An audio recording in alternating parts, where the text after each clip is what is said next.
제가 지금 보여드릴 사진은 두 장면인데요.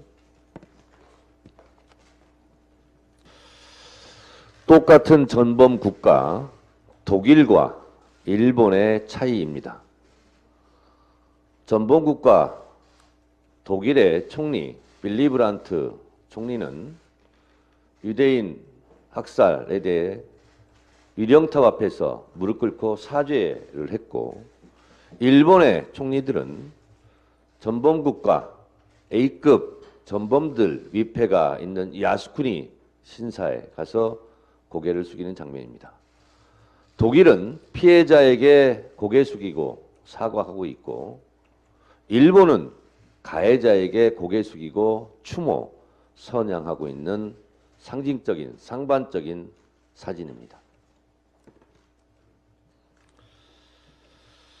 1970년 12월 7일 서독의 빌리 브란트 총리가 폴란드 바르샤바 유대인 위령탑 앞에서 무릎을 꿇고 유대인 학살에 대해 사죄했습니다. 그는 수백만 희생자에 대해 언어로 표현하는 것이 불가능할 때 인간이 할 수 있는 것을 했을 뿐이다 라고 말했습니다. 용서는 가해자가 하는 것이 아니라 피해자가 하는 것입니다. 가해자는 피해자가 이제 됐으니 그만하라고 할 때까지 사과를 해야 진정한 사과인 것입니다. 독일은 나치의 만행에 대해 빌리 브란트 총리의 사죄를 시작으로 끊임없이 사죄했습니다. 1985년 바이츠세커 독일 대통령은 전쟁의 책임이 이전 세대에 있다고 하더라도 독일 국민이 집단 책임에서 면책될 수 없다며 고개를 숙였고, 1996년 1월 27일을 아우슈비츠 해방 기념일로 지정해 매년 사죄의 날로 정하고 실제로 이날 가서 매년 사죄하고 있습니다. 2008년 메르켈 총리는 우리는 홀로코스트 때문에 부끄러움을 감출 수 없다며 고개 숙여 다시 사과했습니다. 독일은 2000년 기억, 책임, 미래 재단을 설립해 2007년까지 100여 개 국가에서 160만 명의 피해자에게 44억 유로, 한화 약 5조 38억 원을 배상했습니다. 독일은 지난해 9월 볼프강 쇼이블레 재무장관이 룩셈부르크 협약 70주년을 맞아 피해자들에게 1조 8천억 원을 추가 배상하겠다고 밝혔습니다. 이에 반해 일본은 어떻습니까?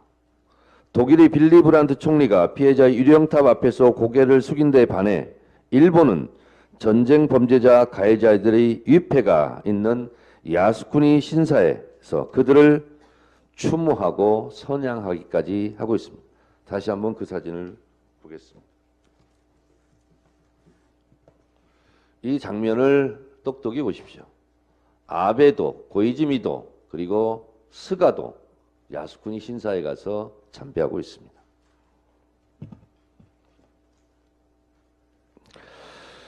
독일은 피해자에게 사죄하고 있는데 일본은 가해자에게 추모 선양하고 있습니다. 전쟁 범죄라는 똑같은 과거의 거울 앞에서 독일은 반성, 사죄하고 있고 일본은 반성도 없고 사죄도 없이 오히려 피해자들을 모독하고 조롱하고 있습니다. 식민지 피해자 국가의 대통령은 이런 일본과 한 편을 먹고 자국 국민들이 가슴에 대못질을 하고 있습니다. 윤석열 정부의 이번 조치는 헌법 위반입니다. 대법원의 판결을 부정하는 반헌법적 행정행위이기에 무효입니다. 일본 전범기업이 물어줘야 할 돈을 왜 우리 기업이 부담을 해야 합니까?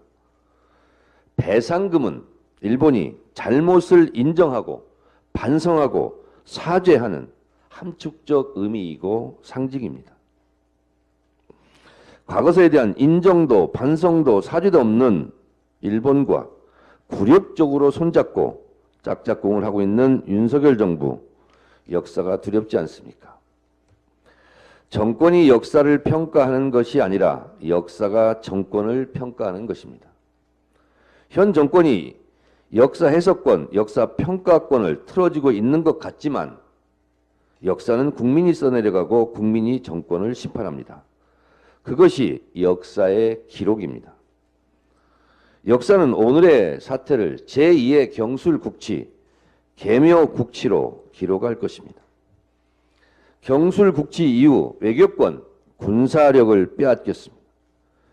계묘국치 이후 굴욕적 외교뿐만 아니라 한미일 군사협력이라는 미명하에 우리의 군사 주권도 심각하게 위협받을 가능성이 높습니다.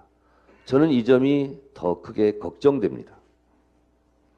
이번 계묘국치는 외교, 안보, 국방 모든 것을 위기로 내몰 것입니다. 정말 걱정됩니다. 제 아버지도 강제징용 피해자입니다. 일본 홋카이도 탄광으로 끌려가 3년간 죽도록 강제 노역에 시달리다 목숨만 간신히 건져서 귀국했습니다. 이번 조치는 제 개인적으로도 절대로 용서치 않겠습니다. 윤석열 정부 하늘이 두렵지 않습니까? 천벌을 받을 것입니다.